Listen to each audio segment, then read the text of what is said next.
प्यारे बच्चों, आप सब कक्षा 8 में इतिहास में पहला पाठ पढ़ रहे हैं। पाठ का नाम है आधुनिक काल में विश्व। इस पाठ के अंतर्गत आप पढ़ चुके हैं अमेरिका की क्रांति, फ्रांस की क्रांति, पुनर्जागरण। ये सब आपको पढ़ाया जा चुका है। पुनर्जागरण के कारण क्या थे और पुनर्जागरण का प्रभाव क्या था। आज मैं आप सबको पढ़ाऊंगा इसी पाठ के अंतर्गत साम्राज्यवाद। साम्राज्यवाद, ये साम्राज्यवाद है क्या?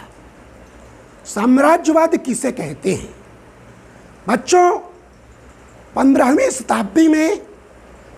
शताब्दी से इंग्लैंड, पुर्तगाल, हॉलैंड, इन सब देशों के व्यापारी भारत से व्यापार करते चले आ रहे थे।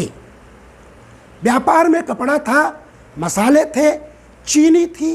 इन सब का व्यापार ये भारत से लेकर के एशियाई देशों से कर रहे थे। इस व्यापार के पश्चात जब इंग्लैंड में औद्योगिक क्रांति की शुरुआत हुई और यूरोपीय देशों में औद्योगिक क्रांति फैली, नई नई मशीनों का आविष्कार हुआ, तो इन देशों को कच्चे माल की आवश्यकता पड़ी सामान को बनाने के लिए। उदाहरण के लिए जैसे वस्त्र निर्माण के लिए कपास की आवश्यकता हुई, तो कपास एशिया के उष्णकटिबंधीय क्षेत्रों की फसल थी, तो इनको कपास की आवश्यकता एशिया से हुई। और इसी के साथ साथ जब इनके यहाँ माल तैयार हुआ, सामान तैयार हुआ, तो उसकी बिक्री के लिए बाजारों की आवश्यकता हुई। तो कच्चे माल की आवश्यकता और बाजारों की आवश्यकता की पूर्ति करने के लिए यूरोपीय देशों में प्रतिस्पर्धा का दौर शुरू हो गया। और इसमें सबसे आगे निकला इंग्लैंड। इंग्लैंड ने भारत में, श्रीलंका में और इसके साथ साथ एशिया के कई देशों में अपने उपनिवेश स्थापित कर लिए। और उपनिवेश स्थापित करने के बाद उस समय भारत से लेकर के एशिया के कई देशों की जो राजनीतिक स्थिति थी वह बहुत ही कमज़ोर थी। उसी का फायदा इंग्लैंड के साथ साथ फ्रांस, हॉलैंड, इन लोगों ने लिया।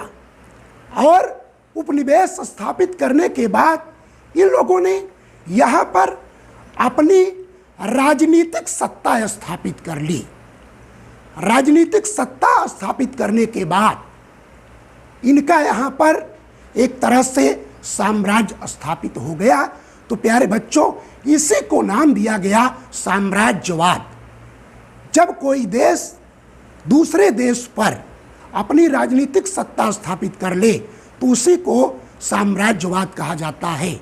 उसका हिस्सा या उसका प्रदेश, उसका क्षेत्र पर अपना अधिकार कर ले, अपने देश में मिला ले, तो इसी को कहते हैं साम्राज्यवाद। अब मैं उपनिवेश क्या है मैं ये भी आपको बता चुका हूँ। मैंने आपको बताया था उपनिवेश का तात्पर्य है कि जब कोई देश किसी दूसरे देश पर जाकर के अपनी राजनीतिक सत्ता स्थापित कर ले और वहाँ पर अपना व्यापार शुरू कर ले, वहाँ की जो प्राकृतिक संपत्ति हो उसका आर्थिक शोषण करने लगे, उसी को उपनिवेश नाम दिया गया। जिस तरह से 1600 ईस्वी में अंग्रेज भारत में ईस्ट इंडिया कंपनी के अंतर्गत व्यापार करने के लिए आए थे, लेकिन धीरे धीरे उन्होंने भारत पर अपनी राजनीतिक सत्ता स्थापित कर ली। तो इंग्लैंड साम्राज्यवाद में सबसे आगे निकला। इसके लिए उसको यूरोप के कई देशों से युद्ध भी करना पड़ा। जैसे भारत में किसकी राजनीतिक सत्ता स्थापित होगी, इसके लिए इंग्लैंड और फ्रांस के बीच युद्ध हुआ, जिसे कि इतिहास में कर्नाटक के युद्ध के नाम से जाना जाता है। तो मैंने आपको बताया कि ये साम्राज्यवाद क्या होता है, ये साम्राज्यवाद क्या है। बच्चों, आप सब जब भी इस वीडियो के माध्यम से पढ़ाई करें, बगल में किताब अवश्य रखें। आप कक्षा 8 के छात्र हो, आप अब धीरे धीरे अगले साल 9 में जाओगे, फिर 10 में बोर्ड की परीक्षा देना पड़ेगा, तो आप बड़े हो गए हो। किताब बगल में रखिए और आप तैयारी करिए। इतिहास को एक कहानी की तरह आप पढ़ते जाइए, 2-3 बार आप पढ़िए और समझने का प्रयास करिए, इतिहास आपके समझ में आ जाएगा। इसी के साथ साथ मैं आप सबको वीडियो के माध्यम से नोट्स भेज रहा हूं, आप सब इसको कॉपी बना करके उस पर लिखते चलें। आज के दिन मैं सिर्फ आपको इतना ही पढ़ाऊंगा। धन्यवाद।